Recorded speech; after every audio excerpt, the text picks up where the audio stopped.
E antes de tudo, é bom vocês terem em mente que democracia é poder do povo, em sua essência, em seu cerne, e não voto. Portanto, a democracia pode existir sem que haja voto popular, basta que ela consiga atender aos interesses reais do povo. Salve pátria!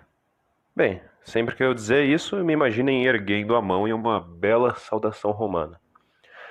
Pois bem, damos aqui início a mais um podcast da Cruxwaffe, e dessa vez a gente trouxe um tema que eu acho que é importantíssimo de se tratar, o qual eu não vi nenhum outro canal ou nenhum outro grupo da terceira posição tratando a respeito desse tema em específico, que é a querida democracia.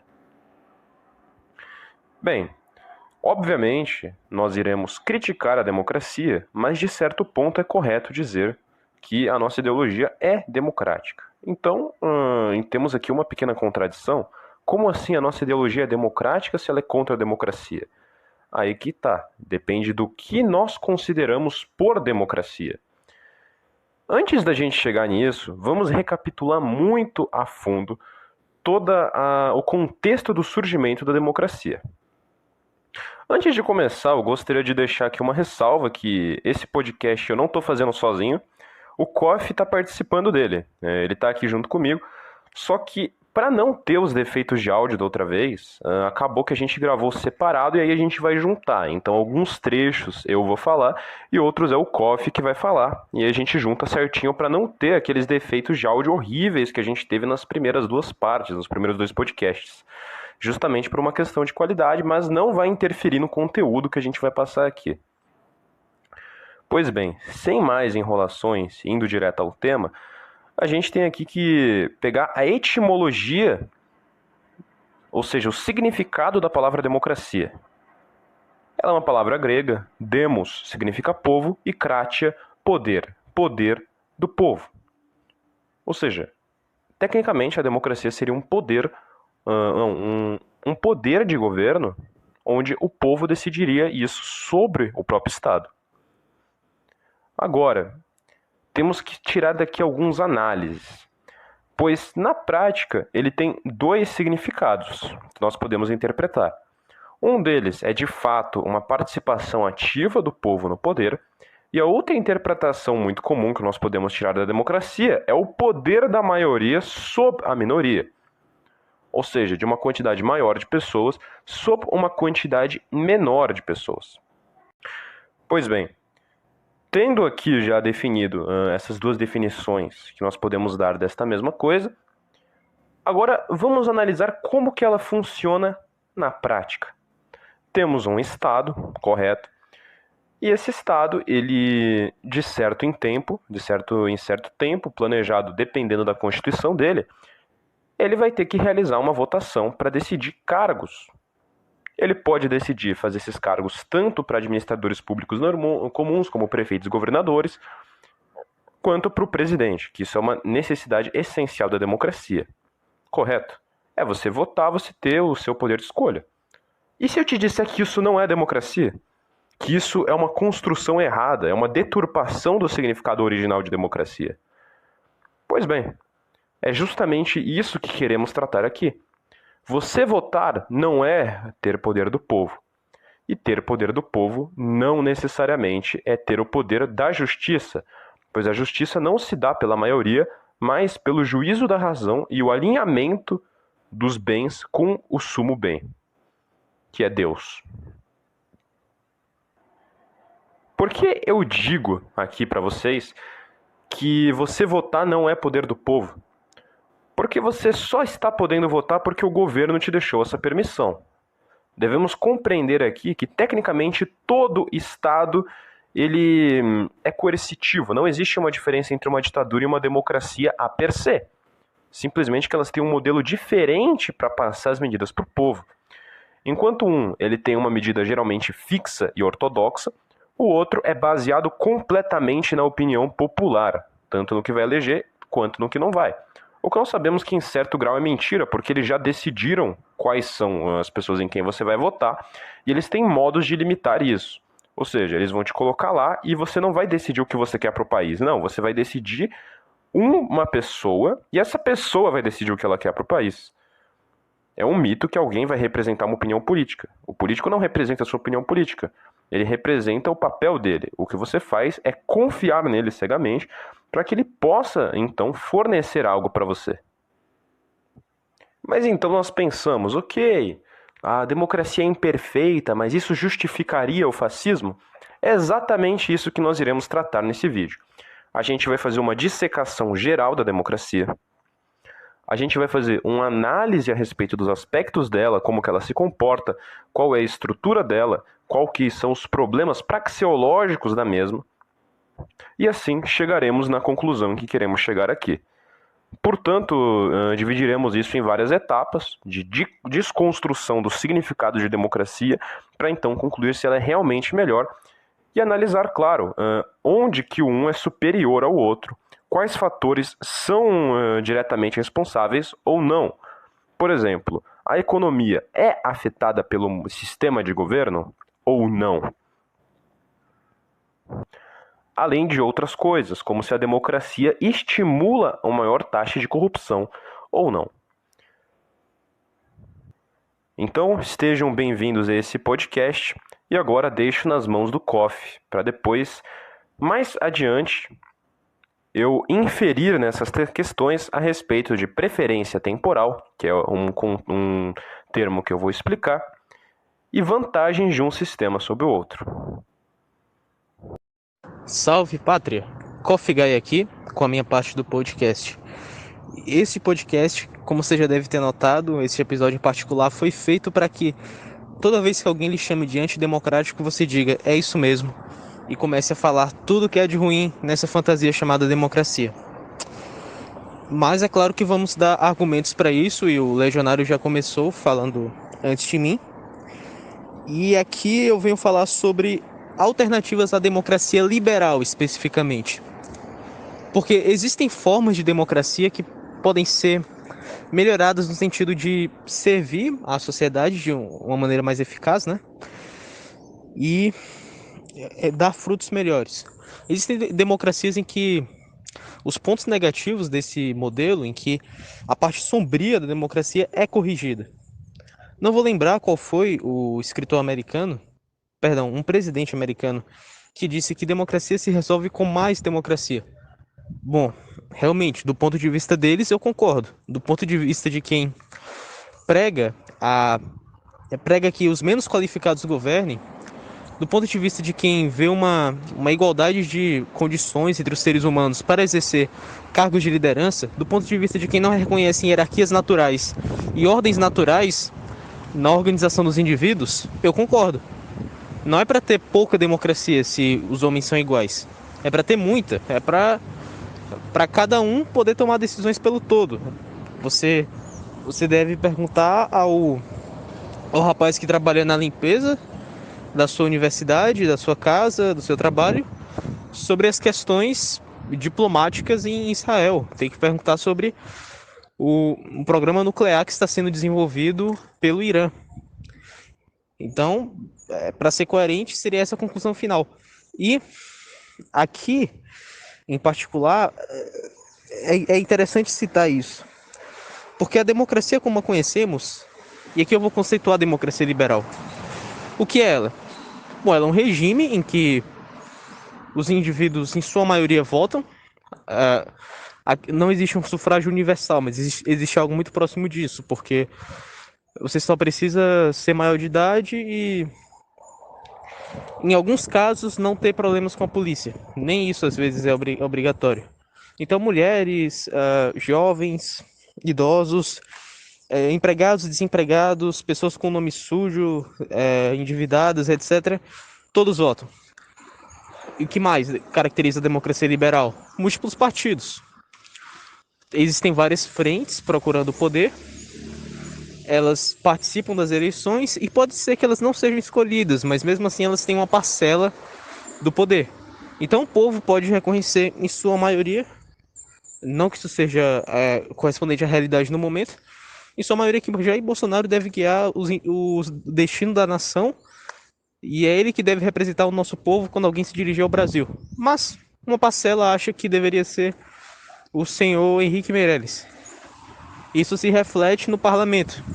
Então vai ter aquele cara que vai estar trabalhando contra o projeto de governo porque a intenção dele era formar um outro governo.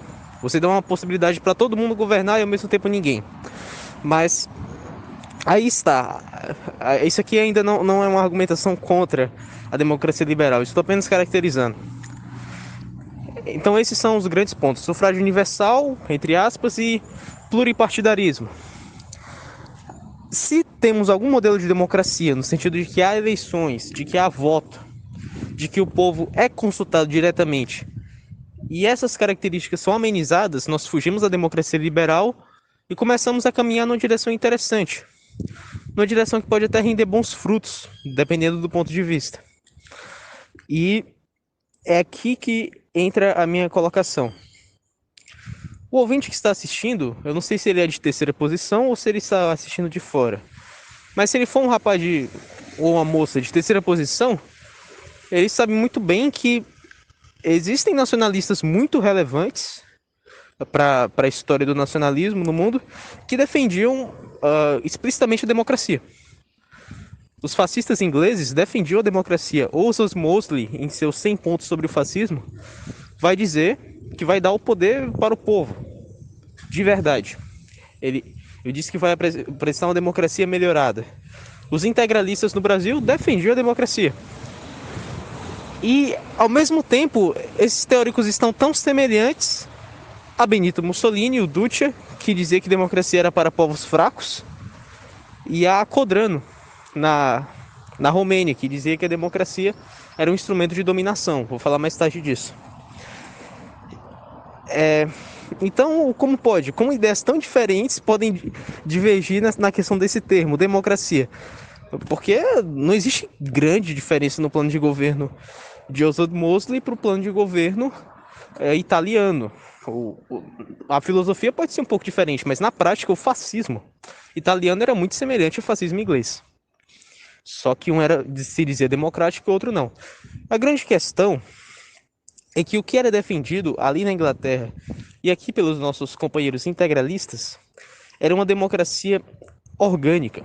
Era uma democracia corrigida pelo mecanismo do Estado corporativo. Então, por exemplo, Gustavo Barroso, grande integralista do Brasil, escreve em seu livro O que o Integralista Deve Saber alguns princípios dos integralistas. Ele coloca como contraposição aos Protocolos dos Sábios de Sião, um livro que circulava na época que acreditava-se que teria sido escrito por organizações sionistas, né? E em contraposição àqueles princípios que seriam de subversão, Gustavo Barroso escreve os princípios da reação integralista, e entre eles está o de acabar com o sufrágio universal, porque o sufrágio universal leva ao poder aqueles que são menos capacitados. Então hoje um analfabeto vota. Mas o problema não é o analfabeto ser representado, o problema é o analfabeto ser consultado sobre questões que não são de interesse dele, que não estão dentro da capacidade dele. Ora, quando eu digo analfabeto, eu não estou me referindo a um indivíduo inferior de maneira alguma.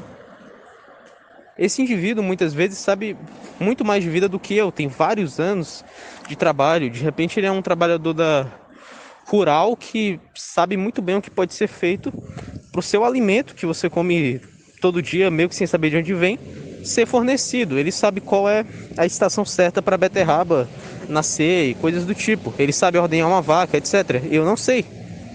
Então esse camarada é importantíssimo.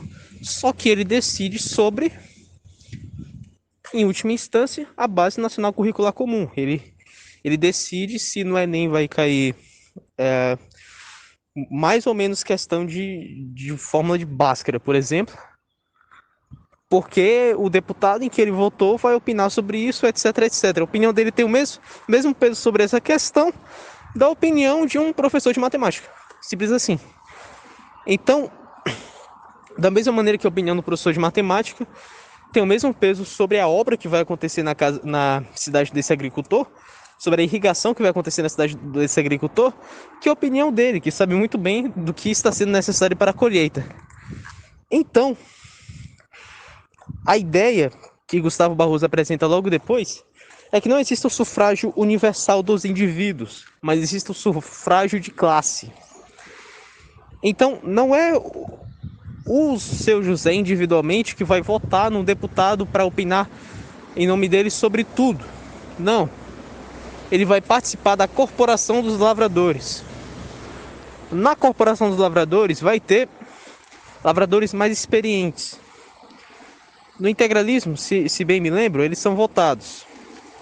Eles vão convencer os seus camaradas com argumentos da área. Vai dizer, olha, eu já trabalhei muito nisso, eu acho que posso dar umas sugestões boas para o governo. E assim eles votam, ou não votam, como é no fascismo italiano. Isso pode ser decidido conforme a experiência, é claro. E ali é escolhido o representante dos lavradores. Esse camarada participa de uma assembleia maior, com trabalhadores braçais em geral. E lá eles vão falar a representantes, ao chefe nacional em última instância, quais são as necessidades da sua classe. Eles serão ouvidos, talvez eles tenham poder por si só ou não, depende do regime político. Na Inglaterra, por exemplo, eles tinham um poder político só deles, né? E assim um novo projeto é implementado. Isto é, os indivíduos têm sua vontade consultada, mas eles não excedem o seu papel natural. Eles não são igualados. O homem não é visto como uma máquina que pode funcionar de qualquer maneira. Não é visto como um indivíduo que pode opinar sobre qualquer matéria, que pode ser usado para qualquer projeto de poder. E aqui está a sensibilidade antimaterialista da terceira posição. Porque nós entendemos o homem como um indivíduo muito mais complexo do que no fundo essa social-democracia entende. Ela faz com que as nossas peculiaridades se percam. Ela não incentiva o trabalhador a procurar a sua vocação e trabalhar nela. Ele incentiva o trabalhador a arranjar um jeito de conseguir dinheiro e viver no conforto dele, procurar conforto, né? Evitar o desemprego, etc. Incentiva a procurar dinheiro de qualquer forma. E aqui Gustavo Barroso, agora que eu falei em dinheiro, complementa na mesma obra, que o integralismo defende uma elite no poder, uma elite. Só que essa elite é de competência, essa elite é de grandeza moral. Competência e grandeza moral. É intelecto, a habilidade, né?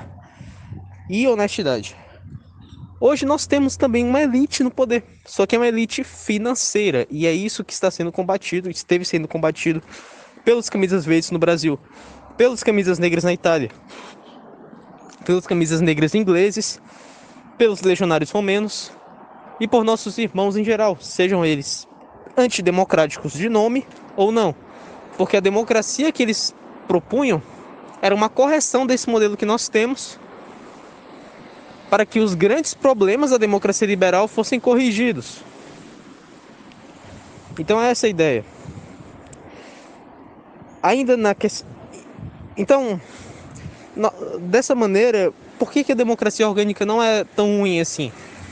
Porque, pelo que eu estou dizendo, poderíamos simplesmente assumir, então o modelo de Gustavo Barroso e Plínio Salgado do integralismo não é revolucionário o suficiente, porque ele mantém a democracia. E você está certo em ter a sua opinião nesse sentido.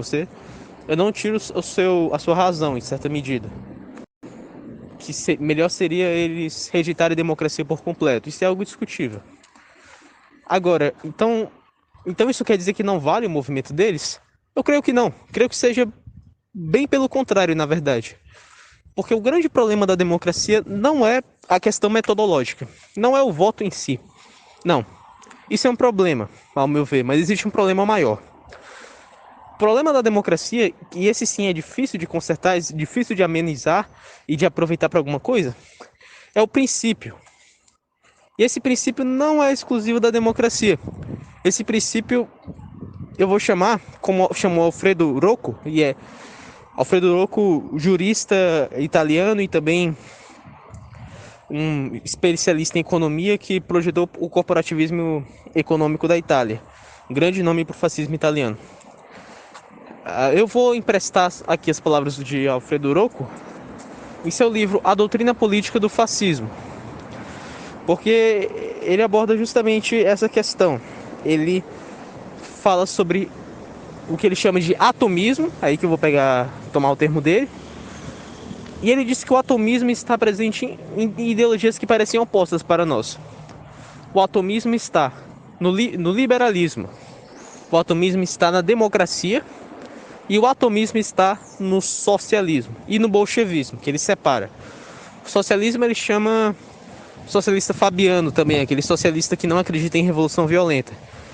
E o bolchevique é um socialista radical no sentido do método dele. Bom, de qualquer maneira, essas 4 ideologias, ou 3 se juntarmos o socialista e o bolchevique, têm os mesmos princípios e o fascismo tem outro. Pode ser que você, ouvinte, seja um nacionalista, mas a sua base filosófica esteja próxima do liberalismo. E eu não falo isso como ofensa, apenas para mostrar aqui a visão do Alfredo Rocco e talvez você se convença do ponto dele como eu me convenci. Por que eu digo isso? Porque existe uma pergunta fundamental para se entender um modelo político e talvez a sua resposta seja a mesma dos comunistas. Vamos ver? A pergunta é a seguinte: qual é o objetivo do modelo político? O liberal vai responder, e essas outras ideologias vão concordar, que o objetivo do modelo político é garantir o máximo bem-estar dos indivíduos. Aqui eu pego emprestado também o postulado de Jeremy Bentham, um pensador do utilitarismo, que dizia que a moralidade, na visão dele, a filosofia do utilitarismo baseia-se em maximizar o prazer e minimizar a dor. Basicamente é isso que implicitamente tem guiado os nossos debates políticos. É um princípio liberal, mas também é um princípio socialista, também é um princípio democrático. Socialista científico vai procurar fornecer para o homem, né? Vai procurar criar um novo homem e fornecer a esse homem as melhores condições possíveis. Vai procurar com que não haja desigualdade, não haja contendas. Vai procurar fazê-lo funcionar perfeitamente como engrenagem de um modelo maior. Vai salvá-lo do mercado, etc. E trabalhar com esse homem otimizado para gerar uma sociedade otimizada em termos materiais. Porque não se cria aqui no além, não se cria aqui na vida após a morte, no céu e no inferno. O que fazemos aqui tem consequências para aqui. E essa cosmovisão anti-espiritual abre caminho para que um pensamento rigorosamente socialista se desenvolva. Muito bem. Os democratas, da mesma maneira, vão procurar fazer com que cada indivíduo tenha o máximo de conforto possível, fornecendo a ele o máximo de assistência imediata, no sentido de que ao indivíduo é permitido votar, né? É dado esse conforto a ele. Ao indivíduo nunca é permitido servir. Ele nunca está abaixo de um outro que é senhor dele, porque as vocações dele são diferentes. As vocações são entendidas como iguais, por causa desse princípio atomista, que procura simplesmente maximizar o prazer e minimizar a dor. Bom, o fascismo tem outro princípio. Para o fascismo, pode ser que a coisa certa a fazer aumente muito a dor e minimize o prazer. Sim, pode ser. Por exemplo, aqui entramos em vários dilemas morais. Por exemplo, existe um povo em Israel, no território que Israel diz ser dele, né? Que Israel diz ser dele, na faixa de Gaza, um povo que tem uma cultura própria, que quer formar um Estado. E existe um aparato estatal israelense que impede esses indivíduos de seguirem a vida deles em seu Estado, de se autorrepresentarem. Muito bem. Isso não é uma questão imediatamente minha. Eu, Coffee Guy, eu sou brasileiro, claro. Isso não muda. Meu interesse maior vai ser no Brasil em geral. Vai ser em meus companheiros brasileiros. Mas Se Israel pagasse muito dinheiro para que o Bolsonaro se posicionasse a favor do Estado de Israel nessa questão, se posicionasse a favor de que Israel ilegitimamente tomasse todo o Oriente Médio e acabasse com a cultura árabe ali, isso não poderia ser aceito pelo presidente da República. Isso não seria o correto a se fazer. Mesmo que isso aumente o conforto dos brasileiros. Mesmo que isso, de repente, até gere mais prazer do que dor. Como também seria a situação de 10 camaradas que roubam um mendigo e usam o dinheiro que eles roubaram para comer num restaurante bom e assistir um filme bom, etc. O mendigo tem dinheiro suficiente para comer alguma coisa e não morrer de fome. Talvez nessa combinação tenha sido gerado mais prazer do que dor. Mas a questão quantitativa aqui não é relevante. Existe um sentido moral anterior a tudo isso. É claro, para nós, roubar é errado e o bem-estar do próximo deve ser uma prioridade na cabeça daquele jovem. Antes dele pensar em ganhar dinheiro para gastar livremente, ele deve pensar no que aquele camarada vai ter para comer e como ele vai comprar um sapatinho novo para a filha dele, que faz tempo que está rasgado o sapato dela. Então, isso é apenas um pequeno exemplo, mas a questão é que o fascismo, nesse sentido, não vai entender que o melhor a se fazer para um país seja garantir o máximo de bem, o máximo de conforto aos indivíduos somados. Não. O que o país deve fazer para ser avaliado como correto ou não deve atender ao interesse nacional, deve atender a uma história maior. Por isso, entrar numa guerra na década de 40 para defender a Alemanha, sabendo que as chances de vitória seriam mínimas. Porque havia um chamado moral anterior aí. Havia uma cruzada contra o globalismo, contra a disseminação do capitalismo plutocrático, isto é, do capitalismo que permite o domínio de uma elite financeira degenerada. Era essa a cabeça dos camisas negras, era essa a cabeça de Mussolini e de todo aquele espírito romano quando a guerra eclodiu. A guerra não é boa, ninguém acha boa, é ruim para todos. Mas ela pode ser moral, ela pode ser correta e necessária. Então, assim nós percebemos que o problema da democracia liberal não é tanto a sua metodologia, mas esse princípio, justamente. O princípio atomista. O princípio de simplesmente satisfazer uma demanda na hora. É o mesmo princípio do mercado. Se é confortável para mim fazer X, então X será feito. É o mesmo princípio do aborto que o mercado tanto aplaude agora. Temos várias multinacionais abortistas por aí. E isso não é muito problema, porque no momento que o Starbucks... tô citando nome de marca, né? Espero que não tenhamos problemas por isso. No momento em que a degenerada Starbucks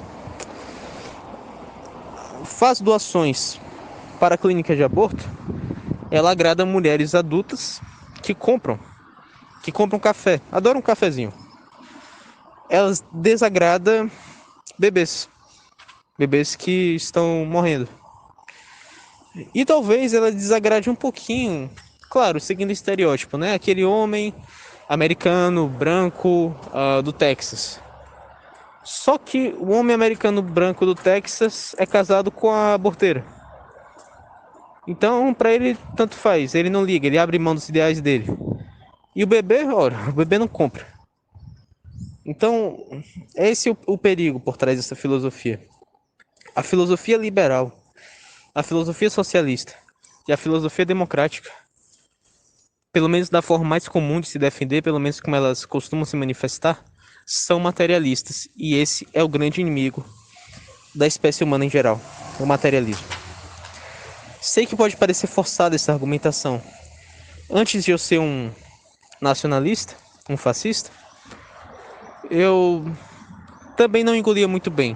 E nos meus primeiros meses na terceira posição, eu também não me convencia muito desse tipo de argumentação, que mostrava a mesma raiz para o liberalismo e o comunismo. Mas não é nada mais que a realidade. Não é nada mais que o perigo que nos cerca. Esse materialismo perigoso. Então, de um modo geral, era essa exposição que eu tenho a fazer aqui. É aceitável a democracia do integralismo. É aceitável a democracia do fascismo inglês. É aceitável um peronismo na Argentina, que conseguiu usar a democracia para fazer certas reformas e garantir um espírito mais ordeiro no povo. É válido que você tenha uma democracia, no sentido de que os votos existem, existe o sufrágio universal, etc., mas em que a filosofia do povo é aristocrática. Porque a prioridade é atacar os princípios democráticos materialistas e atomistas, como diz Alfredo Rocco. Essa é a prioridade.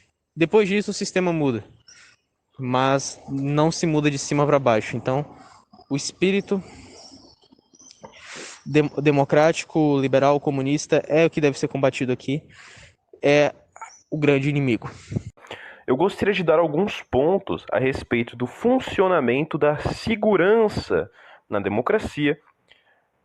Só que antes disso, eu gostaria de dar um pequeno comentário a respeito desse sistema maravilhoso que coloca uma maioria contra uma minoria, gerando brigas entre partidos constantes.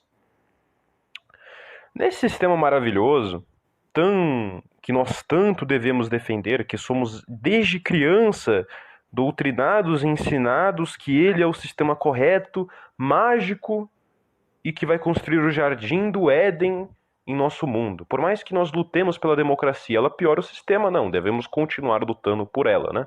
É como dizia Mussolini, o problema não está no sistema, o problema é do sistema. O problema não está que a democracia tem um defeito, não, o problema é a democracia. A gente não tem que buscar democracia, a gente tem que buscar justiça. O poder da maioria não significa necessariamente justiça. Se 10 pessoas decidirem espancar um deficiente, é democrático, não quer dizer que está certo. Vamos lembrar que Jesus foi morto pela democracia. Você vai apoiar o sistema que matou Jesus? Este sistema milagroso, mágico e belo, ele é um sistema que dá direito de voto a todos. Ou seja, todos têm poder de decidir, todos têm direito de votar. Ou seja, o bêbado que bate na esposa, o drogado, o estudante mal formado, o cara que é simplesmente burro, todos eles vão poder votar e decidir o futuro do país. Não é lindo? Então nós devemos pensar, né? Mas o fascismo não busca garantir o bem comum, ou seja, o bem da maioria? Sim, ele busca garantir o bem comum e não o comum. A democracia, ela busca garantir a vontade da maioria e não o bem da maioria. Justamente porque a democracia não acredita na existência de um bem, ele acredita que o bem é relativo, justamente porque a democracia é um fruto de um relativismo liberal maçônico. Ou seja, o que seria o bem comum? Seria aquilo que, quando está de acordo com a maioria e está de acordo com o bem, ou seja, a ética moral, que no nosso caso da Kreutzwaffen, que nós pregamos, é a cristã, logo está correto você aplicar aquilo.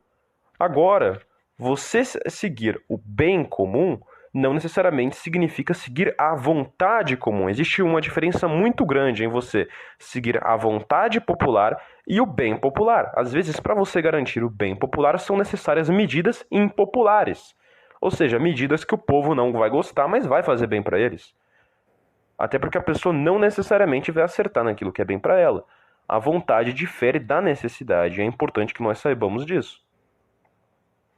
Tendo já todos esses fatores em mente, porque isto que eu disse agora é importantíssimo, sempre devemos lembrar disso. Democracia, vontade comum. Fascismo, bem comum. Não é a vontade. Não, eu posso, por exemplo, querer matar uma idosa na rua, não está certo. O Estado não deve se importar com a vontade da pessoa, mas os bens em torno daquela pessoa. A pessoa tem direito à liberdade, a exercer a sua vontade? Tem, enquanto está de acordo com o bem. A prática do mal não tem sentido em permitir, enquanto a democracia ela acha que é lógico você permitir que a pessoa pratique o mal. Óbvio que o fascismo não vai abolir o mal, óbvio que ainda vão existir pessoas más, mas qual a lógica de você permitir? Você não tem que dar brecha. A pessoa que acha a sua própria brecha se ela for fazer algo errado, né? Mas ao menos vai ter um dificultador muito grande para que ela faça aquilo, que vai ser claramente o medo. Uma pessoa, ela não vai matar da mesma maneira como ela mata na democracia, porque no fascismo ela tem medo de matar alguém. Além, é claro, do senso de unidade popular. Enquanto na democracia não existe senso de unidade popular, são todos inimigos. É bolsonaristas contra esquerdistas, terraplanistas contra globoplanistas. Na unidade nacional isso não existe, somos todos camaradas, podemos discordar em uma outra coisa, mas não importa, estamos aqui pelo bem comum. A democracia, ela tenta fazer uma cópia muito mal feita disso, com isso de nós todos lutamos pela democracia e estamos unidos. Se você luta pela democracia, você não está unido, você está lutando pela vontade da maioria, não pelo bem comum. Associar democracia com bem comum, inclusive, é uma coisa ridícula e completamente incompatível. Se você busca o bem, não tem como defender a democracia. Tendo em mente esses conceitos a respeito da segurança, imagine o seguinte, para provar essa questão que eu digo da segurança. Em Cuba, Cuba é um país pobre, é um país humilde, é um país com dificuldades. Não é um país fascista, não estou dizendo isso, mas é uma ditadura humilde, é um país pobre. Mas em Cuba, você pode ficar até as 3 da manhã no meio da rua que não vai acontecer nada com você. Uma criança pode andar no meio da rua tranquila que o nível de segurança é absurdo. Por quê? Porque coitado do criminoso que tentar fazer alguma coisa lá. Não é da democracia que vai dar direitos pro cara. Isso não existe. Ou seja, até os países socialistas são mais conscientes quando se trata de aplicar justiça do que a doente da democracia, que nem isso consegue servir para as pessoas. Ou seja, a democracia ela é tão falha que, como se não bastasse desunir as pessoas, ter uma preferência temporal problemática, ela ainda falha até mesmo em prover segurança. Você não tem segurança na democracia. Por quê? Porque o Estado não brilha em todos os lugares. Você chega na favela, a lei do Estado não brilha na favela. A luz do sol não chega lá. Quem domina é o crime. No fascismo isso não existe. Por quê? Tudo no Estado, tudo do Estado e nada contra o Estado. E o Estado é a unidade popular. Ou vamos usar aqui como exemplo a ditadura militar. Eu não gosto de usar ela como exemplo, eu prefiro muito mais o Estado Novo, eu também poderia usar ela como exemplo, mas eu vou utilizá-la aqui como exemplo, né? Porque ela não foi uma das melhores ditaduras, mas na ditadura militar a segurança era enorme, as pessoas ficavam com as portas de casa abertas. Na democracia isso jamais existiria. Ou seja, como se já não adiantasse os danos econômicos, as medidas de pouco prazo, a desgraça da desunião, ainda tem esse problema que você tem que suportar, mas não. Este é o sistema que você vai defender. Este é o sistema maravilhoso e milagroso que temos que lutar para restaurar.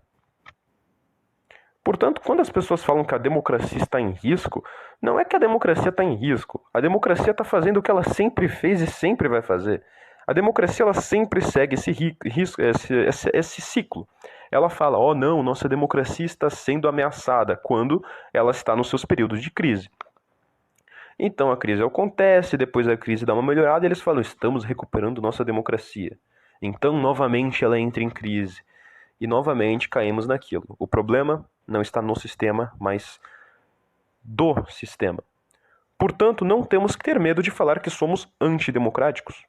Isso não é vergonha alguma, não é algo que você tem que abaixar a cabeça e falar, então não. Você fala, sou contra a democracia, esse sistema é satânico, me desculpe, mas não tem como defender uma coisa dessas. E bem, eu finalizo aqui essa parte do que eu tinha a falar e agora eu deixo, claro, novamente nas mãos do Koff. A parte que eu vou falar agora, eu acho que eu posso começar citando um pouco de uma visão pessoal, um pouco de uma experiência pessoal. Quando eu não era fascista ainda, quando eu era conservador, eu já tinha encontrado alguns fascistas, é claro. E um deles me causava um pouco de surpresa, um pouco de inquietação, porque eu sempre o via com a foto de algum homem que eu acreditava ser um ditador. Eu sempre o via com a foto na rede social que ele usava, né? Era de Gaddafi, Bashar al-Assad, Aí depois ele colocou o Pol Pot, né? Aí ele já tava brincando com a minha cara mesmo. Colocou Mussolini, é claro. Colocou esse tipo de indivíduo que eu estava acostumado a odiar por perseguir as liberdades civis, etc, etc. O que era coerente com o meu pensamento conservador da época. E depois eu fui começando a entender a simpatia de muitos brasileiros nacionalistas, muitas pessoas cansadas dessa lorota liberal que está dominando o mundo inteiro. Acho que agora já dá para entender o porquê de um Estado forte ser tão agradável. Mas isso ainda levanta uma questão, que era a questão que eu tinha naquela época. Ora, ele simplesmente defende todo ditador? É isso mesmo? Toda pessoa que tenha muito poder, toda pessoa que exerça muito poder, ele vai defender? Eu não consegui entender bem. Por exemplo, o excelentíssimo senhor João Dória, em São Paulo, está usando muito do poder que ele tem. Está usando desse poder para vigiar o que você posta na internet. Ele tinha um projeto de lei nesse sentido. Está usando desse poder para obrigar os cidadãos a ficarem em casa, etc. Então é só isso? Não, claro que não. A questão é muito mais complexa. O interesse aqui não é simplesmente de um homem ter muito poder. Muito pelo contrário. Para ilustrar isso, eu vou continuar a citação de Alfredo Rocco que eu fiz anteriormente aqui. Vou contextualizar novamente. Alfredo Rocco, idealizador do corporativismo italiano, jurista fascista e ministro da Justiça durante um certo período da era Mussolini, ainda na monarquia italiana.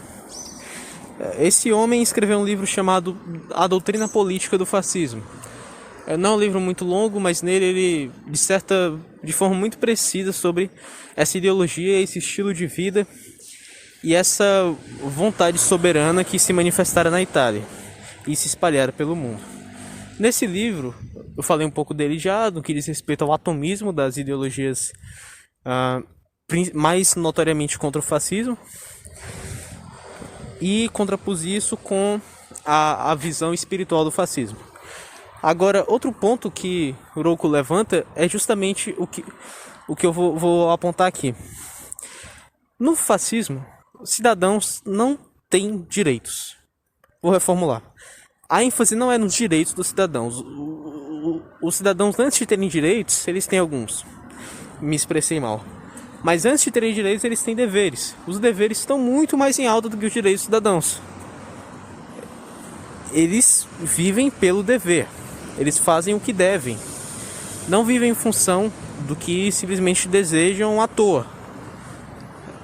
Por exemplo, eu estou gravando um vídeo como esse e estou ajudando a Krux-Waffen, estou falando sobre a doutrina do fascismo, não por mero gosto pessoal, embora ele se desenvolva também, mas por um senso de dever. Eu acredito que mais pessoas devam ouvir isso, se tornar fascistas e espalhar esse ideal para uma moralização deste país e, quem sabe, uma mudança nos trilhos espirituais dessa nação. Mas não é simplesmente para agradar um ego, não é simplesmente por capricho. O homem não deve viver por capricho, deve viver por deveres. E quem tem direitos? O Estado tem direitos. O Estado no sentido de uma entidade soberana e independente de cada indivíduo separadamente. A Falange Espanhola, nos seus 27 pontos, comenta isso. O Estado não é um somatório de indivíduos apenas. Ele não sou eu somado com você, somado com o legionário, somado com os inscritos aqui da Krux-Waffen. Não. O Estado é uma entidade soberana com desejos próprios. Então, e isso eu comentei um pouco anteriormente aqui. Então, há uma dívida minha em relação ao Estado que não é simplesmente uma dívida minha em relação a você. É uma dívida em relação a um interesse nacional que é mais abstrato do que isso.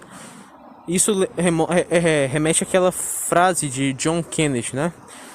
Que certamente não era um fascista, mas que vivia numa época em que os ideais do povo americano eram mais acertados.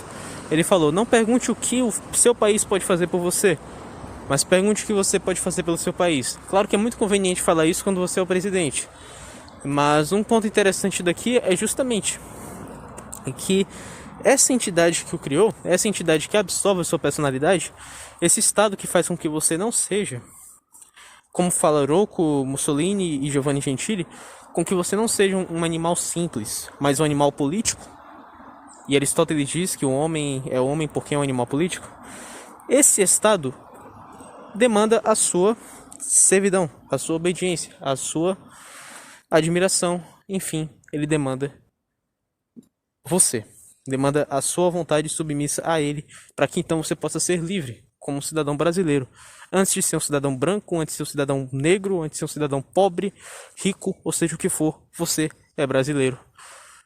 E sendo brasileiro, você é um cidadão mais livre, um cidadão com uma identidade mais consolidada. Essa é a ideia do Estado aqui. E por que eu estou falando tudo isso? Porque isso não pode ser compatível com o absolutismo grosseiro. Isso não pode ser compatível com a ideia de um país que Joãozinho resolve criar, em que todos devem adorar Joãozinho, simplesmente porque o Joãozinho os obriga, ou simplesmente porque, que seja, os convence. Mas não existe uma entidade por trás disso, não existe uma cultura por trás disso. Joãozinho é um César, mas não existe um Império Romano ali para ele ser o César.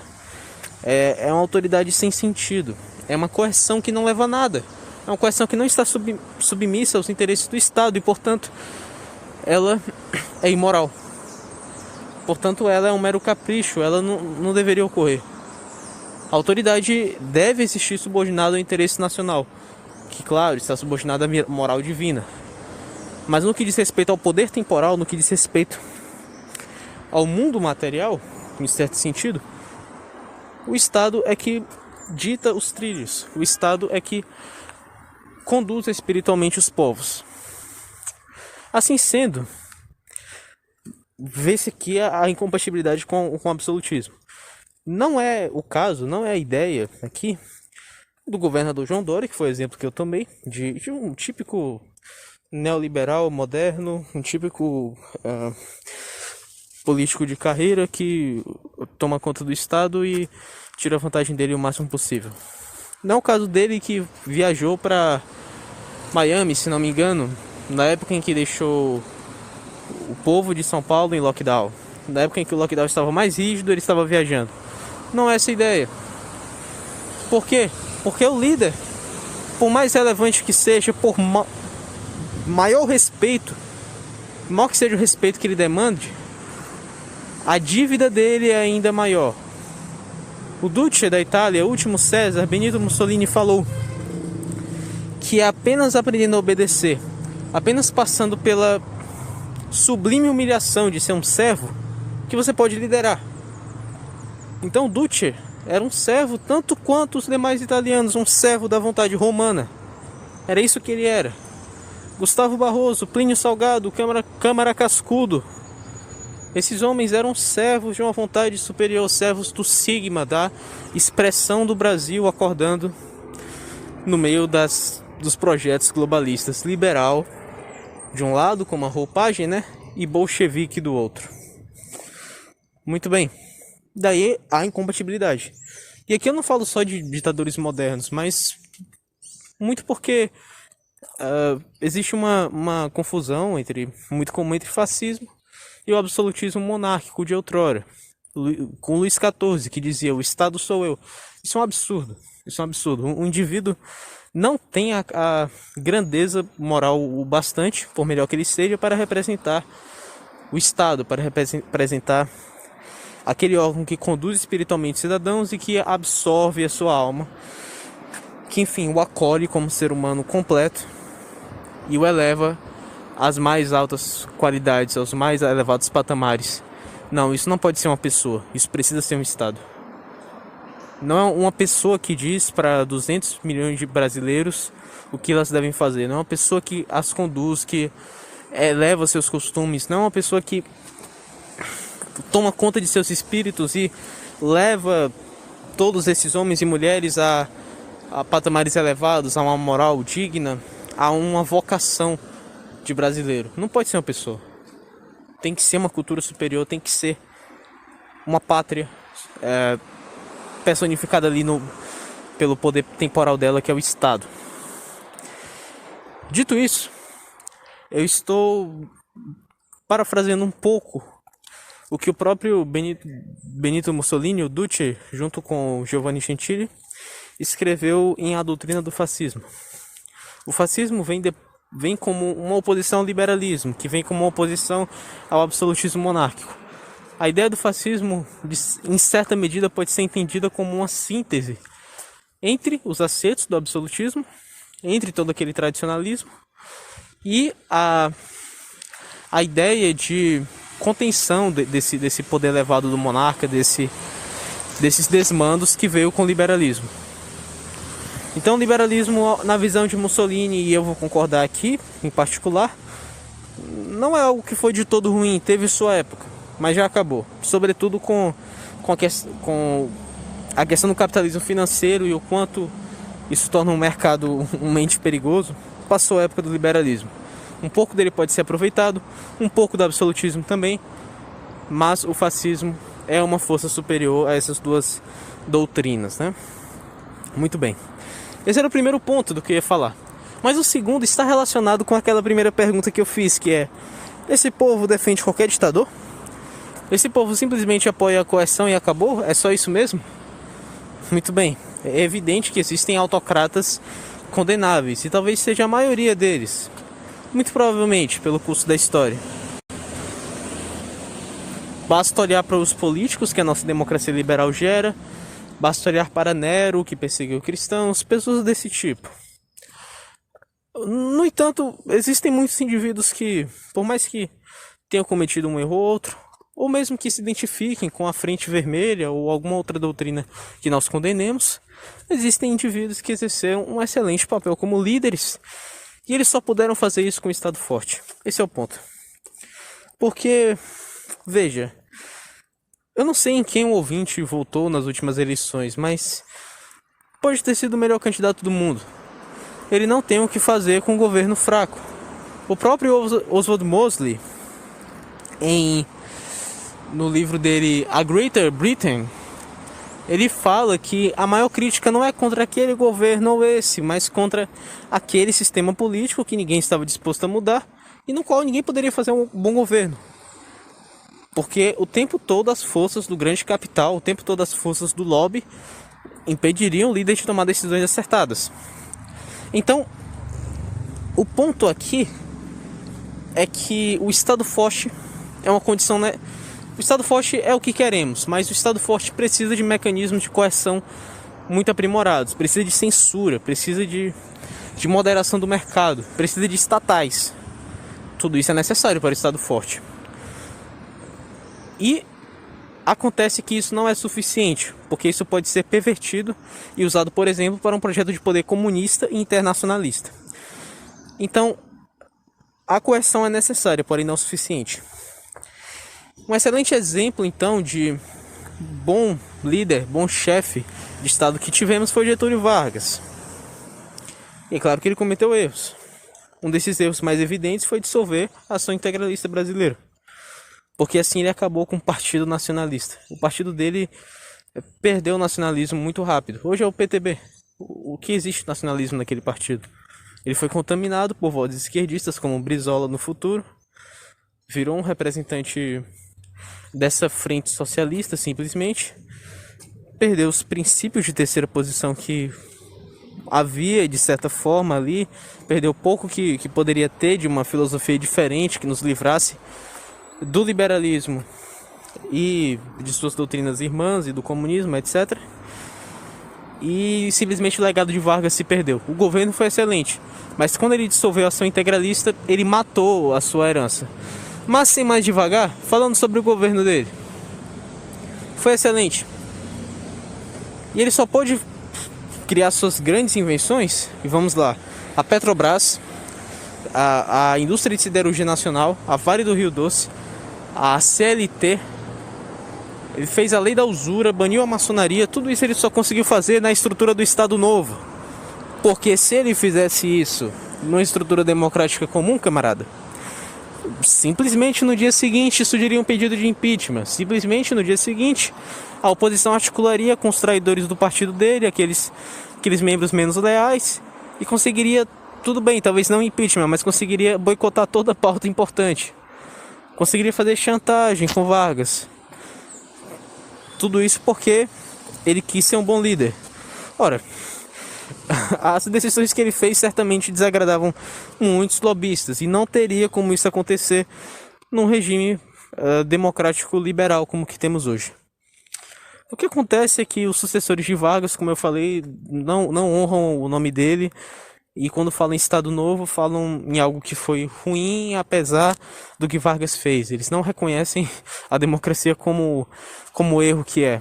É por isso que Vargas não tem sucessores. Vargas não tem herdeiros. Acabou o governo dele por causa das decisões que ele tomou em relação ao integralismo. Pois muito bem. Nesse sentido, Vargas foi um bom exemplo, então, de como a contenção da democracia, como a substituição da democracia por um regime aristocrático gerou bons resultados. E aqui vai outro ponto. Isso não quer dizer que o povo odiou ou não. Até porque quando os resultados vêm, fica evidente. Fica evidente de tal maneira que ele poderia vencer eleições, mas depois chegar ao poder. Vargas não chegou ao poder por eleições democráticas. Mas quando ele fez sua obra, quando o Estado Novo foi construído, quando ressurgiu o orgulho de ser brasileiro, quando o Brasil mostrou-se independente na política internacional, sei que isso aqui é discutível, mas houve um avanço nesse sentido. Depois que nossa riqueza foi protegida, nossos interesses foram protegidos em relação a produtos importados, a imigração descontrolada, etc. Aí sim, aí o orgulho surgiu. Mas antes disso acontecer, se tudo fosse definido por eleições, o destino do país poderia ser controlado. Aqui vem o que Codrano falou, do livro Para os Meus Legionários. Ele fala que o sionismo internacional, e esse era o agente que ele culpava, falava especificamente para os romenos, né? O sionismo internacional incentivava a democracia nos povos que ele queria subverter, mas era unido entre si. Até hoje, órgãos pró-Israel, órgãos políticos de defesa do Estado de Israel, eles sempre são muito unidos. Se você faz uma charge ou algo do tipo que possa ofender seus interesses, todos lhe processam ao mesmo tempo, todos se ajudam, etc. Mas, para os outros povos, os grandes nomes desse movimento estavam pregando democracia na Romênia. Por quê? Porque democracia enfraquece, democracia não permite grandes tomadas de decisão firmes, e democracia deixa um país livre para o ataque do inimigo. Agora, pulando para outro ponto em que a democracia, em que a superação da democracia ajudou o Brasil, nós vamos para o Segundo Reinado. E é certo que o Segundo Reinado teve bastante influência liberal, sem dúvidas. Mas foi uma influência liberal para os padrões da época. Foi algo moderado e controlado. E algo que não era tão nocivo, como eu falei, pela inexistência da ideia de capitalismo financeiro naquela época. A subversão que os metacapitalistas faziam no Brasil naquela época era muito limitada. Era muito fácil controlar o mercado. E não existia a noção ideal, atual, de liberalismo desenfreado que há, de cada cidadão produzindo o que ele quer para o lucro dele e o imperador não poder fazer nada. Se ele quisesse, ele poderia muito bem banir este ou aquele produto do país, poderia abrir um processo penal contra esta ou aquela pessoa. Claro que ele não fazia isso desenfreadamente, mas eram prerrogativas. E isso tinha um efeito espiritual sobre a nação, de ter uma visão natural antiliberal. Isso não é apenas questão de o que se faz materialmente, mas o que o modelo monárquico inspira. É por isso que eu, pessoalmente, sou um monarquista. Então, percebe-se assim um motivo pelo qual durante o Segundo Reinado havia um grande orgulho nacional. Havia um exército relativamente forte, inspirado, que vencia diversas batalhas. Havia riqueza, uma produção nacional muito considerável. O Brasil era uma potência regional que chegou mesmo a fazer frente à Inglaterra diplomaticamente na questão do Crush. E ali só tínhamos a comemorar. Ali a prosperidade do Brasil era algo muito bem observado, tanto por brasileiros quanto por estrangeiros. E aqui eu cito Monteiro Lobato, um escritor célebre nacionalista do pré-modernismo que falou num artigo chamado A Luz do Baile que depois que Dom Pedro II partiu, nós perdemos os nossos estadistas, ganhamos ladrões, perdemos os nossos funcionários públicos, ganhamos parasitas. Tudo foi pervertido. Era isso que Monteiro Lobato queria passar. E é isso que acontece quando você dá à democracia o privilégio de dirigir os grandes cargos do país, o privilégio de corromper a estrutura estatal e subverter o país inteiro. Então, para dar um exemplo de como isso já vinha acontecendo, só mesmo citando o período regencial. No curto período em que nós não tivemos monarquia entre o primeiro e o segundo reinado, assumiram o Partido Conservador e o Partido Liberal da época, que entraram em diversos conflitos. Passavam o tempo inteiro com brigas e negociatas sujas no parlamento. Enquanto isso, tivemos a explosão de diversas revoltas regionais no Brasil. A cabanagem, se não me engano, foi nesse período. A sabinada. Tivemos o caminho que foi construído para que a Revolução Farroupilha acontecesse. O país perdeu sua força e perdeu sua identidade nessa curta experiência democrática. E quando Dom Pedro II retomou o poder, a força do Brasil unido retornou. Ainda que houvesse influências liberais, aquilo foi um exemplo de regime político e um exemplo da superioridade natural da monarquia, embora nem sempre as monarquias sejam possíveis. Dito isso, está feita a minha consideração acerca aqui desses exemplos particulares da importância de se superar a democracia no Brasil em particular, de como isso foi marcante na nossa história. Minha participação vai ficando por aqui e o meu camarada legionário ainda tem muito a acrescentar aqui nesse tema de democracia. Já vou deixando minha consideração aqui. Se você gosta desse conteúdo, se você acha que mais pessoas devem ser alcançadas por isso, considere compartilhar esse vídeo, deixar sua curtida, se inscrever e se tiver qualquer sugestão para deixar esse conteúdo melhor, comenta aqui também. Estamos juntos nisso. Se nós não fizermos esse trabalho, ninguém mais fará pelo nacionalismo do Brasil. Salve pátria, vou ficando por aqui. Bem, a gente tendo aqui as palavras do nosso caríssimo Kofi, agora eu vou tratar uma questão muito importante, que é a questão da preferência temporal na democracia. Mas, ora, o que seria a preferência temporal? A preferência temporal, resumindo muito ela é a taxa em que você está disposto a agir. Como assim? Imagina o seguinte, se você, como indivíduo, tem uma preferência temporal alta, significa que a sua ação, ou melhor dizendo, no sentido econômico, a sua vontade de gastar e o seu gasto está voltado para curto prazo e não para longo prazo. Agora, se a sua preferência temporal é baixa, quer dizer que você prefere deixar aquela coisa para outro momento. Vamos dar um exemplo melhor. Imagina o seguinte, você é uma pessoa mais ansiosa, você quer as coisas agora. Logo, você tem uma preferência temporal alta, você quer as coisas mais imediatamente. Se você tem uma preferência temporal baixa, logo você é uma pessoa que vai pensar a longo prazo, você não vai ter pressa, você vai acumular, vai juntar para, assim, conseguir algo com melhor qualidade, ou seja, pensar a longo prazo. E por que é importante entender esse conceito de preferência temporal? Justamente porque a democracia ela tem uma preferência temporal extremamente alta. Ela aumenta a taxa de consumo, não apenas com o consumismo, mas com o próprio modelo dela. Isso é o que eu tratarei. E isto gera danos econômicos, como devo de explicar aqui. E bem, isso começa primeiramente numa questão mais individual, antes de falarmos do todo, como que isso afeta todo o sistema da nação em geral. Imagina o seguinte, temos um indivíduo X. Este indivíduo X, ele vai ter uma preferência temporal alta, principalmente por estar nos tempos modernos. Nos tempos modernos, uma das principais características que as pessoas têm é uma pressa enorme. Ou seja, a pessoa ela não vai ter aquela calma de acumular dinheiro pensando, por exemplo, nos filhos. mas sim uma pressa muito grande em gastar aquilo logo, principalmente porque ela apenas se importa com ela. Portanto, temos um fator aqui muito peculiar.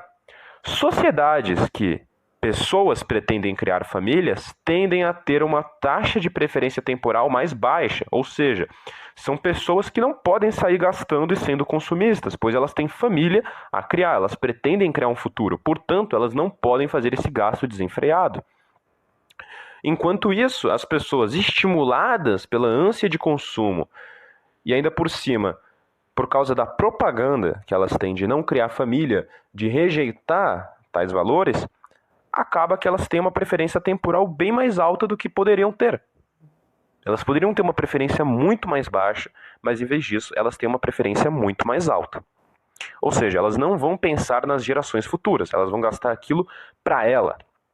Ela não precisa deixar uma estrutura familiar que ela vai passar para o filho dela. Então, a gente pode concluir aqui uma coisa bem interessante, que é a seguinte: civilizações com uma taxa de preferência temporal menor, ou seja, que tem uma taxa de consumismo menor, elas podem ser mais prósperas no sentido social de criar uma sociedade com uma estrutura melhor.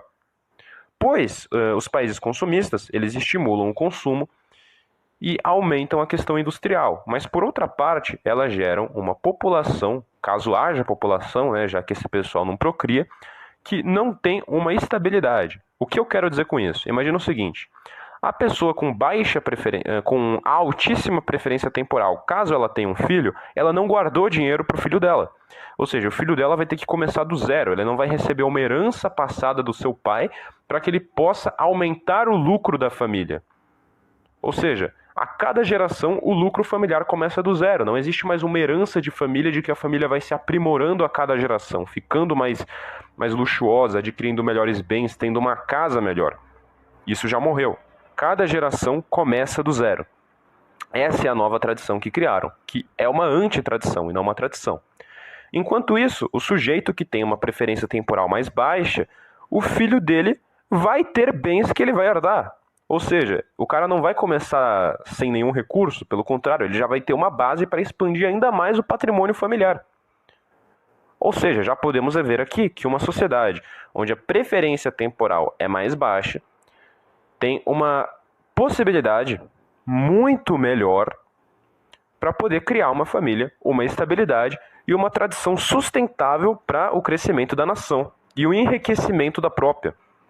Enquanto uma de preferência temporal alta apenas enriquece aquele que vende os bens de consumo para aquele que quer consumir. Ou seja, o enriquecimento serve apenas a uma classe burguesa, enquanto os outros não têm um acúmulo de capital no setor familiar, ou seja, na população em si. E agora devemos pensar como que a democracia pode, não apenas pode, perdão a palavra, como ela estimula. Ela é deste modo. Como ela estimula um aumento drástico na preferência temporal. Para isso, precisamos entender características que aumentam a preferência temporal. Uma delas, como nós já demonstramos, é a questão de a pessoa não ter uma família. A pessoa não ter uma família e não ter este intuito tende a aumentar sua preferência temporal. Outra coisa que tende a aumentar a sua preferência temporal é a questão da insegurança. Se a pessoa se sente insegura, ela não pode acumular dinheiro. Por quê? Imagina o seguinte: se você sabe que amanhã a moeda vai inflacionar, você não pode ficar acumulando dinheiro. Isso já é uma medida de insegurança que aumenta a preferência temporal, pois você vai ter que aumentar o seu consumo. Um exemplo histórico disso foi a hiperinflação alemã, onde o consumo tinha de ser rápido, pois eles sabiam que no dia seguinte o pão ia aumentar 200 marcos a mais. Ou milhões, é claro. Portanto, esse fator é um problema. Outros fatores mais acidentais, que são mais peculiares, são coisas como acidentes, insegurança social. Ou seja, se você tem medo de ser assaltado, medo de alguma coisa, você não pode guardar aquele dinheiro lá. É mais um fator que aumenta a taxa de preferência temporal, assim como diversos outros. É uma gama absurda de fatores que envolve também fatores individuais e específicos daquela pessoa ou daquela comunidade. Agora, como que a democracia gera essa instabilidade? justamente pelo modo como ela funciona. Ela não tem um programa certo, muito pelo contrário. Ela depende do rumo que as pessoas vão dar para o país. Então imagina o seguinte, é eleito um novo presidente com tendências keynesianas, extremas.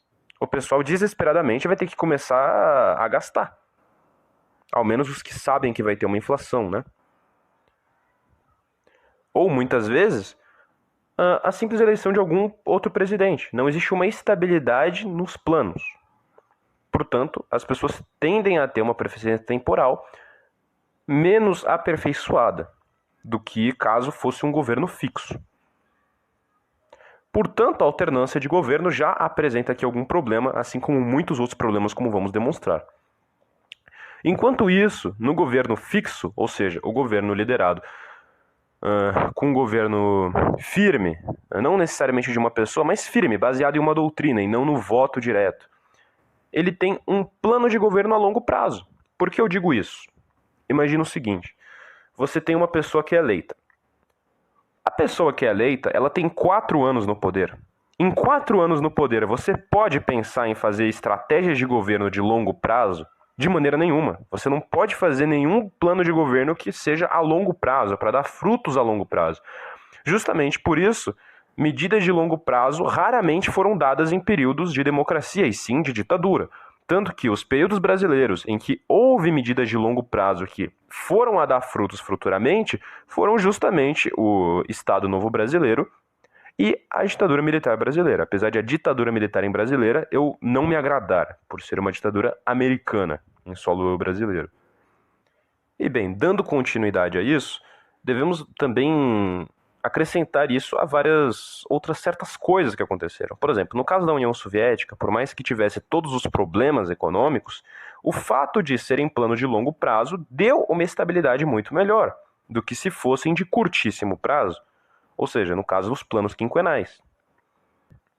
Então nós podemos aqui simular uma nação. Vamos simular uma nação X. Nessa nação X, existe um governo fixo que vai fazer planos de longo prazo. Agora, nessa nação X, que tem planos de longo prazo, onde a nação não precisa se preocupar em questões de segurança e etc., ou seja, elas podem apenas se preocupar em deixar as coisas para os seus filhos, ou seja, também tem a necessidade da tradição, as coisas caminham. Você tem a indústria crescendo, você tem um planejamento muito melhor, ou seja, um crescimento populacional muito mais planejado, principalmente por causa da tradição, nem tanto a questão do governo, e assim em diante. Agora, suponhamos que esse regime fixo, com plano de longo prazo, seja derrubado, ele não existe mais. Ou seja, você não pode fazer o que a China faz, por exemplo, de planos de longuíssimo prazo que geram frutos econômicos brutais.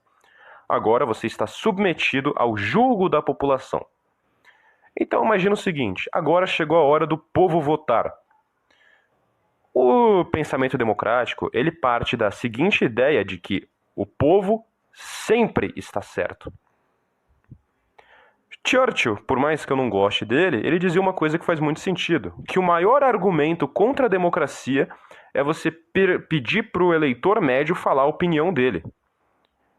Porque imagina o seguinte, você está pedindo para uma pessoa comum decidir o futuro de uma nação, o que envolve questões políticas, econômicas e sociais.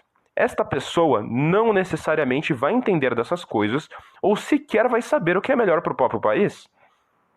Em outras palavras, qual que é a oferta que o político tem que dar? Não é necessariamente uma proposta melhor, mas a proposta mais populista. Portanto, a democracia está voltada para eleger não aqueles com melhores propostas ou sequer aqueles com melhores ideias, mas sim aqueles mais populares, ou seja, ideias em que o nome é mais bonitinho, em que agrada mais grupos, em que parece mais sensato, sempre vão ter um destaque maior. Ou, claro, aquelas que conseguem, por exemplo, enganar os conservadores, fazer eles olharem e falar, não, olha, aquele cara é conservador, vamos votar nele. Ou seja, é o populismo. O populismo é a moeda de troca. Tanto que caras como Enéas, por mais preparados que sejam, não era cativante na época, não chamava atenção. Eles não querem aquilo que ele está falando, eles querem populismo. Então ele não vai crescer, ele não vai ter um bom desempenho no cargo político e vai ser esquecido, enquanto pessoas sem a menor preparação são elegidas para o cargo. E isso também tem muito com a questão de você permitir o voto, porque o voto em si, ele é uma atrocidade. Como que você chama algo de direito, algo que simplesmente coloca os rumos econômicos, sociais, políticos e de tudo mais nas mãos de pessoas que não necessariamente estão preparadas? Não digo isso como forma de exaltar ou de falar que o povo é um problema de maneira nenhuma. Só que a questão é que o povo tem a sua função como engrenagem corporativa do Estado. E não como algo do qual o Estado, através de certos indivíduos, vão se aproveitar de populismo para poder se eleger. Mas vamos lá. Vamos continuar aqui a trajetória de como funcionaria nessa democracia X, né? As pessoas vão votar, elas escolhem o governo mais populista, ou seja, aquele que vai dar medidas de curto prazo, pois elas querem medidas de curto prazo atendidas na mesa, pois a preferência temporal dessas pessoas é alta. Ou seja, aquele governante que vai falar, eu vou dar dinheiro para vocês, eles vão olhar e falar, olha, é mais interessante do que aquele que está falando que vai tentar construir estrada. Vamos dar um exemplo aqui. E vão votar nesse cara. Tendo isso em mente, esse cara chegou no poder e ele tem 4 anos para fazer as coisas dele e ele não tem garantia de que ele vai conseguir se reeleger. Ou seja, já sabemos que ele não vai ter um plano de longo prazo, isso não é nenhuma surpresa para nós, só que aí que está o problema. Ele precisa fazer todas as medidas dele revisando e pensando na reeleição que ele vai ter. Ou seja, ele não vai focar necessariamente na eficiência, mas em medidas populares que vão ceder para ele a eleição. Agora, vamos ser otimistas, né? Para que ser tão mal com a democracia? Vamos imaginar que esse candidato em específico seja um bom presidente e faça boas medidas, tenha uma boa administração, consiga manter a moeda estável, não fique lá imprimindo dinheiro feito um doente, consiga permitir uma boa geração de emprego e uma boa estabilidade. Ok. Então chega o ano que vem e ele não é eleito, entra um novo cara. Esse novo cara que foi eleito, ele pode simplesmente chegar lá e destruir tudo que o outro levou 4 anos para construir em apenas um ano, em apenas um mandato. Ou seja, você não apenas não consegue fazer um plano de longo prazo, como os planos de curto prazo podem ser desfeitos por governos posteriores. Além de que você não vai estar lá durante todo o tempo. Então imagina o seguinte, você já tem lá o novo presidente, ok, ele não é tão bom, só que tem um detalhe. Esse novo presidente também vai estar lá 4 anos e ele não sabe se ele vai se reeleger. Ou seja, se por acaso ele endividar o país, não vai cair nas mãos dele. Ele não tem que tomar cuidado com essa questão. Ou seja, por que não endividar o país? Afinal, no próximo mandato, outro trouxa vai receber essa dívida em mãos. E isso é outra tendência que existe, a tendência de acumular dívidas. Pois, numa monarquia, por exemplo, vamos dar um exemplo de uma monarquia, o rei, ele arca com prejuízos, ou seja, ele não pode tomar medidas desse tipo. A mesma coisa para um Estado fascista. O cara não pode tomar uma medida que vai prejudicar ele mesmo, porque ele não é louco. Ele precisa se sair bem, ele não vai endividar o país. Enquanto na democracia, onde existe um aluguel de cargo, o presidente pode simplesmente endividar o país da mesma maneira como um próprio governador ou prefeito pode fazer a mesma coisa. Além de ele ter uma tendência muito maior para a corrupção. Não estou falando que um Estado fascista ou num Estado monarquista não existirá corrupção, mas no caso da democracia, ele tem uma cota de dinheiro que ele recebe de certa maneira e ele tem que aproveitar ela enquanto há tempo. Então ele acaba aproveitando. Enquanto nos outros estados, não é bem assim. Ele tem uma cota definida, mas não do tipo que ele pode aproveitar à vontade enquanto ele está no cargo. Enquanto na República Liberal Democrática, muitas vezes ele pode pegar dinheiro ad infinitum. Ele não tem um limite de quanto que ele pode utilizar de patrimônio público, basta que ele seja aprovado e assim ele vai fazer. Em outras palavras, para não usar a palavra irresponsabilidade, é um descaso completo. Não existe um estímulo para que ele faça aquele cargo bem. Mas sim um estímulo completo não apenas para a corrupção, como para medidas de curtíssimo prazo, além de muitas vezes desfazer, a ideia do país. Agora, vamos ver outra característica. Imagina o seguinte, Entra um partido de esquerda, depois na próxima entra um de direita e depois um de esquerda. Como que vamos ter um crescimento fiel, firme para frente, se não existe um plano de governo fixo? Cada governo é um planejamento econômico diferente. Um tendo que desfazer as merdas do outro e o outro adquirindo os problemas que o outro fez anteriormente. E essa é a questão da preferência temporal que tanto ferra a democracia e tanto dá vantagem para regimes como a monarquia e o próprio fascismo, além de ditaduras. Lembrando, não defendemos todo tipo de ditadura, mas em essência a estrutura delas é melhor. Bem, agora eu dou aqui as minhas considerações finais, né? Já que o Koff deu as dele, eu creio que a melhor maneira da gente fazer uma retrospectiva aqui, a melhor coisa que a gente poderia fazer é uma retrospectiva de tudo o que nós vimos aqui, dos pontos em que a democracia é inferior ao fascismo. Primeiramente, preferência temporal. Fascismo é superior. Justiça e aplicação da lei. Fascismo é superior. Tradição e conservação da própria. O fascismo é superior. Conservação do bem e da unidade popular. Fascismo também é superior. Existem muitos erros a respeito de como funcionam as questões da liberdade no fascismo e muitos estereótipos também. Inclusive, isso talvez renda um podcast inteiro falando a respeito da liberdade do fascismo. Inclusive, uma coisa que poucos provavelmente devem saber é que no fascismo você tinha principalmente uma quantidade muito maior de literatura que não era fascista, mas de ideologias diferentes dentro do próprio regime. Além de que os economistas também, grande parte, eram ortodoxos e não fascistas, eram formados para serem ortodoxos. Portanto, caso vocês creiam que isso possa render um futuro bom podcast, acho que seria bom fazer isso, porque realmente rende muito conteúdo, desmente muitos mitos e trata uma questão bem interessante, que é a questão do que é realmente a liberdade. Porque o conceito de liberdade foi completamente distorcido.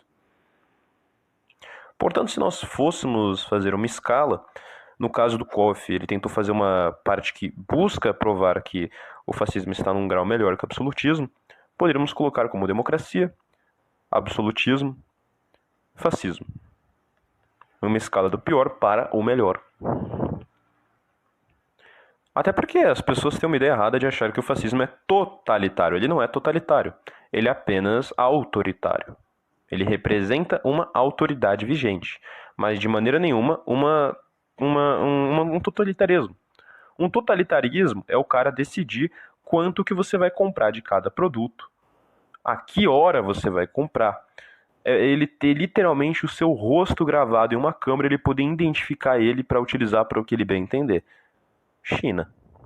E bem, nós agradecemos aqui pelo podcast, espero que não tenha faltado nenhuma coisa, pois é muito complicado ter que criticar a democracia justamente porque muitos levam ela como algo a abraçar durante toda a vida, e também porque criticar a democracia exige explicar por que o fascismo é melhor. Então nós tentamos aqui, mesmo que precariamente, falar isso, porque são duas coisas que tomam tempo. Uma coisa é você explicar os problemas da democracia, que inclusive existem muito mais, e outra é explicar por que o fascismo seria superior. Porque a gente olha e a gente pensa, tudo bem, beleza, você está criticando a democracia, mas o que você sugere? Porque o Churchill ele tinha aquilo de dizer que a democracia era o pior sistema de todos, mas não existia outro melhor. Mas não, existiram muitos melhores. Eu só não coloco a democracia em último lugar como o pior de todos os sistemas, porque existiram alguns que conseguiram se superar. Pois bem, esse foi o podcast de hoje. Agradecemos a todos aqueles que nos acompanharam até aqui. Tenham um ótimo dia, fiquem com Deus e salve pátria.